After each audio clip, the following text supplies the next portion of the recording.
তোমাদের সাথে শেয়ার করবো বোজোর ফেভারিট খেলনা। তো চলো দেখে নিই। একটা প্লাস্টিকের হাড্ডি দিলাম, সেটা ওর পছন্দ না। একটা দড়ি দিলাম, সেটা ওকে পছন্দ।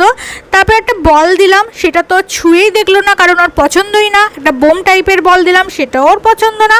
তো এই ফেভারিট খেলনাটা এবার দেখো, এই হচ্ছে ওর ফেভারিট খেলনা, যেটা হচ্ছে একটা প্লাস্টিকের বোতল। তো প্লাস্টিকের বোতলের সামনে এইসব তো কিছুই ওর কাছে ম্যাটার করে না। হাজার হাজার টাকা দিয়ে খেলনা কিনে দিলেও সেটা ওর কাছে কোনো ম্যাটার করে না। একটা প্লাস্টিক বোতল দাও, তাতেই আমার বেটু প্রচণ্ড পরিমাণে হ্যাপি। ওইটা নিয়ে সারাদিন চাটু চাটু করবে, কাম্মু কাম্মু করবে, আদর করবে, খেলবে।